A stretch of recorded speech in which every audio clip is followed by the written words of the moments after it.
కర్నూలు జిల్లా గూడూరు మండలం ఆర్ ఖానాపురం గ్రామంలో గడప గడప కార్యక్రమం నిర్వహించారు.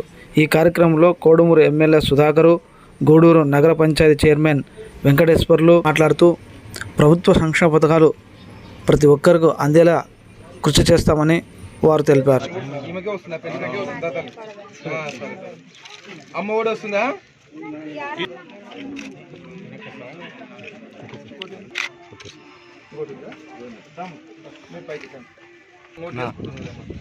పంట నష్టమే కదా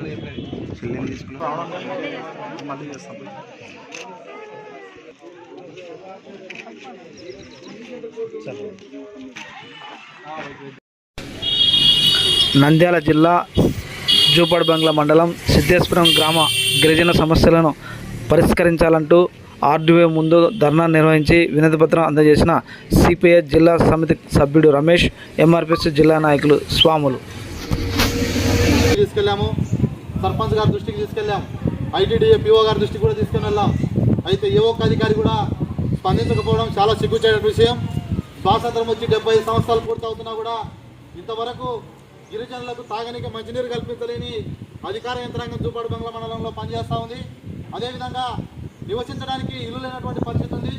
రాజ్యాంగంలో కల్పించినటువంటి హక్కు ఏదైతే ఉందో ప్రతి పేదవాడికి గూడు విద్య అనేటువంటి ఈ 3 రకాల ఒక చాలా అవసరమైనటివి. అలాంటి ఉండడానికి ఇల్లు లేదు, తినడానికి తిండి లేదు, చదువుకోవడానికి చదువు లేదు.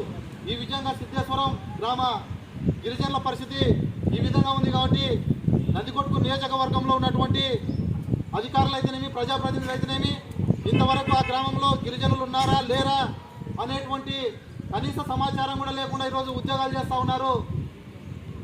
ఎంపీటీసీలు, జెడ్పీటీసీలు, ఎమ్మెల్యేలు అయినారు మన కాడికి రాకుండా కూడా. కాబట్టి మన సమస్యలు పరిష్కరించాలని దశల వారీగా ఆందోళన చేస్తూ ఉన్నాం. ఇప్పటికైనా ఐటీడీఏ పిఓ గారు, ఆర్డీఓ గారు ఈ ఏదైతే గిరిజనులు ఉన్నారో 20 కుటుంబాల గిరిజనులకు పట్టా గృహాలు ఇవ్వాలా, ఆధార్ కార్డు ఇవ్వాలా, రేషన్ కార్డు ఇవ్వాలా, త్రాగునీరు కల్పించాలా. అదేవిధంగా భూమి లేని ప్రతి కుటుంబానికి 3 ఎకరాల భూమి ఇవ్వాలని సిపిఐ భారత కమ్యూనిస్ట్ పార్టీగా డిమాండ్ చేస్తూ ఉన్నాం.